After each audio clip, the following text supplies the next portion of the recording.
নেশায় নিয়ে ভর্তি করায়, আত্মীয় স্বজনের মধ্যে সমালোচনার ঝড় উঠে, পাড়া প্রতিবেশী বলতে শুরু করে আপনি কি করতেছেন, ছেলেটা জীবন তো নষ্ট করে দিচ্ছেন, মাদ্রাসায় পড়ে ছেলেটা তো কিছু করতে পারবে না, এরকম বলে কি বলে না?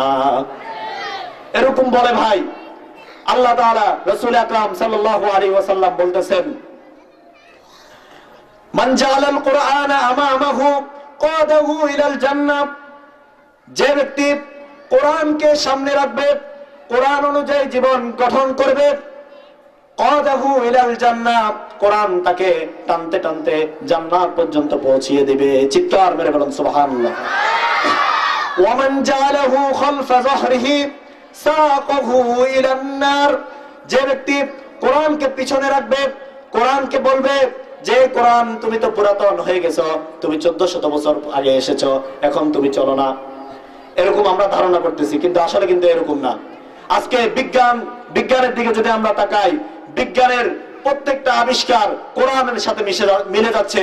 বিজ্ঞান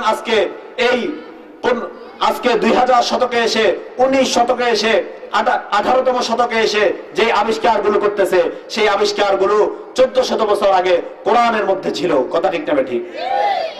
এই জন্য কোরআনকে আমরা আইডল মানব, দুনিয়ার কোন মানুষকে আইডল মানব না, রাসূলকে আইডল মানব, কোরআনকে আইডল মানব। ইসলামের যে হুকুমগুলো আছে সেই হুকুমকে আমাদের জিন্দেগির মধ্যে ফিট করব। এক ব্যক্তি হযরতে আয়েশা রাদিয়াল্লাহু তাআলা আনহাকে জিজ্ঞাসা করতেছেন, হে আয়েশা রাদিয়াল্লাহু তাআলা আনহু, রাসূল সাল্লাল্লাহু আলাইহি ওয়াসাল্লামের চরিত্র কেমন ছিল? তখন আয়েশা রাদিয়াল্লাহু তাআলা আনহু উত্তর দিতেছেন যে রাসূলের চরিত্র ছিল কোরআন, অর্থাৎ কোরআন ছিল রাসূলের চরিত্র। কোরআন যেভাবে বলেছে রাসূল সাল্লাল্লাহু আলাইহি ওয়াসাল্লাম এক বিন্দুও এর ব্যতিক্রম করে নাই। রাসূল আকরাম সাল্লাল্লাহু আলাইহি ওয়াসাল্লাম বলতেছেন, শাইয়াবানি হুদ ওয়া আখওয়াতুহা, সূরা হুদ এবং সূরা হুদের মধ্যে যে আয়াতগুলো আছে কোরআন শরীফের মধ্যে ছড়িয়ে ছিটিয়ে, এরকম অসংখ্য আয়াত আমাকে বৃদ্ধ বানিয়ে দিয়েছে। সূরা হুদের মধ্যে আছে, ইন্নাল্লাযীনা ক্বালু রাব্বুনাল্লাহ সুম্মা ইসতাকামু তাতানাজ্জালু আলাইহিমুল মালায়েকাতু আল্লা তাখাফু ওয়া লা তাহজানু ওয়া আবশিরু বিল জান্নাতিল্লাতী কুনতুম তুআদুন। যারা আল্লাহ বলবে যে ক্বালু রাব্বুনাল্লাহ, আমাদের রব হলো আল্লাহ, সুম্মা ইসতাকামু, অতঃপর এইভাবে আল্লাহ যেভাবে আদেশ করেছেন এর উপর অটল থাকবে। রাসূল আকরাম সাল্লাল্লাহু আলাইহি ওয়াসাল্লাম এটার উপর অটল থাকতে গিয়ে, সাহাবায়ে কেরাম এটার উপর অটল থাকতে গিয়ে অসংখ্য নির্যাতনের শিকার হয়েছেন। রাসূল আকরাম সাল্লাল্লাহু আলাইহি ওয়াসাল্লাম হাদিসের মধ্যে ইরশাদ করতেছেন, একটি হাদিস, এই হাদিসটা বলেই আলোচনা শেষ করব, জামাতের সময় হয়ে গেছে। মান ক্বারাআল কুরআনা ফাস্তাযহারাহু ওয়া হাল্লা হালালাহু ওয়া হাররামা হারামাহু আদখালাহু আল্লাহুল জান্নাহ ওয়া শাফাআহু আশারাতুম মিন আহলি বাইতিহি কুল্লুহুম ক্বাদ ওয়াজাবাত লাহুমুন নার।